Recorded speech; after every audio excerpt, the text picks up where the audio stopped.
ઝઘડિયા તાલુકાના ઇન્દોર ગ્રામ પંચાયતની ગેરરીતિઓ અને ગેરકાયદેસર પ્રવૃત્તિઓ સામે ગ્રામજનોએ આવેદનપત્ર પાઠવ્યું હતું.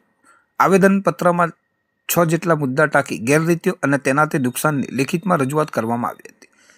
ઝઘડિયા તાલુકાના ઇન્દોર ગામની ગ્રામ પંચાયત અને સ્થાનિક ગ્રામજનો વચ્ચે છેલ્લા કેટલાક સમયથી ગજગ્રસ્ત ચાલી રહ્યો છે. ઇન્દોર ગામની સીમમાંથી ગેરકાયદેસર રીતે ખાનગી અને સરકારી પડતર ગૌચર જમીનોમાંથી ગેરકાયદેસર રીતે રેતીના ઓવરલોડ પાણી નીતરતા વાહનો ચલાવવા બાબતે સ્થાનિક ગ્રામજનો ગ્રામ પંચાયતના સરપંચ, તલાટી અને તાલુકા પંચાયત સામે છેલ્લા કેટલાક સમયથી રજૂઆતો કરતા આવ્યા છે. ઇન્દોર ગ્રામ પંચાયતના ગ્રામજનો દ્વારા હાલમાં જ જિલ્લા કલેક્ટર, નાયબ કલેક્ટર તથા જિલ્લા પંચાયત ભરૂચને ઇન્દોર ગ્રામ પંચાયતની નીતિઓ અને ગેરકાયદેસર પ્રવૃત્તિઓ સામે કાર્યવાહી કરવાની માંગ સાથેનું આવેદનપત્ર પાઠવ્યું છે. તેમાં તેમણે જણાવ્યું છે કે ગ્રામ પંચાયતમાં થયેલી ગંભીર ગેરરીતિઓમાં માહિતીનો અધિકાર અધિનિયમ હેઠળ મેળવેલ દસ્તાવેજો દ્વારા જે ગેરહિતો બહાર આવ્યા છે, જેને કારણે ગામના પશુપાલકો અને ખેડૂતોની આજીવિકા પર ગંભીર નુકસાન પહોંચાડે છે.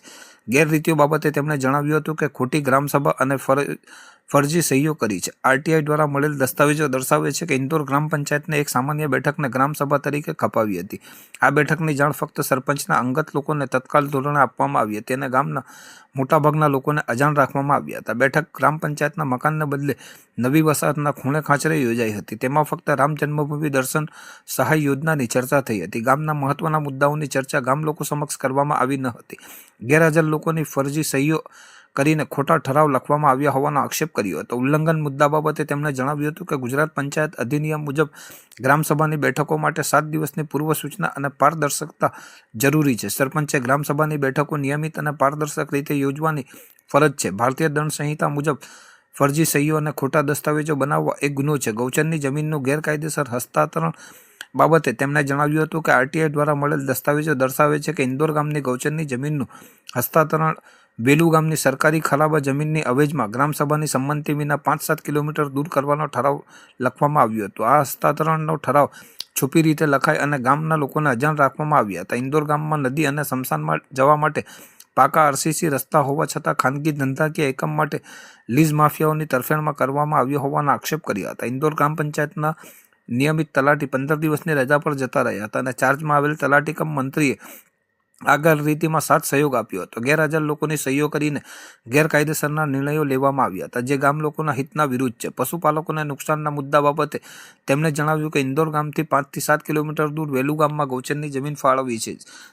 તેના આવવા જવામાં ખૂબ લાંબુ અંતર વધી જાય છે. પશુઓને ચારણ માટે દૂર લઈ જવા લાવવામાં અત્યંત અગવડરૂપ છે. ખાસ કરીને વૃદ્ધો અને મહિલાઓ માટે આટલા કિલોમીટર પશુઓને લઈ પોતે ચાલીને જવું અશક્ય છે અને અવ્યવહારુ છે. ગામની નજીકની ગૌચરની જમીન ગામની સામાજિક અને આર્થિક વ્યવસ્થાનો આધાર છે. તેનું વર્ગફેર ગામની સુવિધાઓને ખોળવી નાખશે તેમ તેમણે જણાવ્યું હતું. ખેડૂતોના નુકસાન બાબતે તેમણે જણાવ્યું હતું કે ગૌચરની જમીન ખેતીના પશુઓ અને ખેતીની પ્રવૃત્તિઓ માટે જરૂરી છે. આ જમીનની ખોટથી ખેડૂતોની ખેતીની ઉત્પાદકતા ઘટી છે. ખાસ કરીને ઝઘડિયા જેવા ખેતી આધારિત વિસ્તારમાં જ્યાં ખેડૂતો કપાસ, શેરડી, કેળ, પપૈયા, ઘઉં જેવા પાકો પર નિર્ભર છે, ત્યાં ગૌચરની ખોટથી ખાતરની ઉપલબ્ધતા ઘટી શકે છે, જે ખેતીના ખર્ચમાં પણ વધારો કરી શકે છે. ગૌચરની જમીન ગામની સામૂહિક સંપત્તિ છે, જે પર્યાવરણીય સંતુલન અને ગામના વિકાસ માટે જરૂરી છે. તેનું હસ્તાંતરણ ગામના લાંબા ગાળાના હિતોને નુકસાન પહોંચાડી શકે છે. આવી ગેરરીતિઓ ગામ લોકોના જીવન અને આજીવિકાના અધિકારનું ઉલ્લંઘન કરે છે, કારણ કે ગૌચરની જમીન ખોટથી તેમની આર્થિક સ્થિતિ અને જીવનની ગુણવત્તા પર ગંભીર અસરો થાય છે. પંચાયત દ્વારા કરવામાં આવેલ ઉલ્લંઘન બાબતે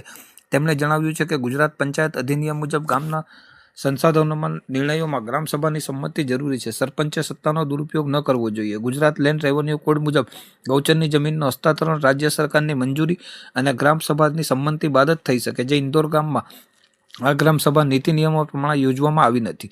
ગુજરાત સરકારની ગૌચર જમીન નીતિ મુજબ ગૌચરની જમીન ગામના પશુઓ અને તેની ખેતીના હેતુ માટે આરક્ષિત છે. આરટીઆઈ દ્વારા મળેલ દસ્તાવેજો દર્શાવે છે કે સરપંચ અને સભ્યોની લીઝ માફિયાની તરફેણમાં ખોટા ઠરાવો પસાર કરીને લાંચ લીધી છે. ગેરહાજર લોકોની ફરજી સહીઓ કરીને ગેરકાયદેસર નિર્ણયો લેવામાં આવ્યા. આ ગેરવર્તણૂક ગામ લોકોના હિતોની વિરુદ્ધ છે અને ખાનગી ધંધાકીય એકમોને ફાયદો પહોંચાડે છે તેમ તેમણે જણાવ્યું હતું. ગ્રામજનોએ વિનંતી કરી છે કે ગુજરાત પંચાયત અધિનિયમની કલમ હેઠળ સરપંચ અને સંબંધિત સભ્યોની ગેરવર્તણૂકની તપાસ કરી તેમનું તાત્કાલિક સસ્પેન્શન કરવામાં આવે.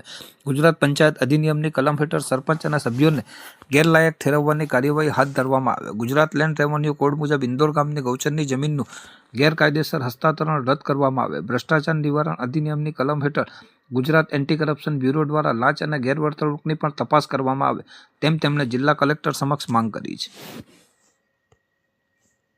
મારું નામ યાસીનભાઈ હબીબભાઈ ખોખર, ઇન્દોર ગામનો રહેવાસી છું. અમારા ગામમાં ગેરકાયદેસર ગામ સભા ભરી આ લોકોએ ખોટી સહીઓ ગામ લોકોની કરાવીને ખોટા ઠરાવો પંચાયતથી આપેલા છે. એને રદ કરવા બાબત અમે ગોચરની માંગણી પશુ વાળાને લઈને આવેલા છે. અમારી એક જ માંગ છે કે આ ઠરાવ પાસ થવો જોઈએ ના. વિરુગામ અમોને 5 થી 7 કિલોમીટર આપે છે જગ્યા, એ અમોને મંજૂર છે નહીં ગામ લોકોને. બોલું ને, મારું નામ રાજુભાઈ મુસાભાઈ ચૌહાણ છે. હું ઇન્દોરનો વતની છું. અમારા ઇન્દોર મતલબ 9/5ના લોકોએ 9/5ના દિવસે એ લોકોએ ખોટી ગામ સભા ભરી ખોટા ઠરાવો પાસ કર્યા છે. એ રદ કરવા માટે અમે આવેદનપત્ર આવેલા છે. 288 નંબરની ગોચરની જમીન નીમ કરી વેરુગામ અમોને આપે છે. પશુઓ વેરુગામ ચરવા કઈ રીતે જશે?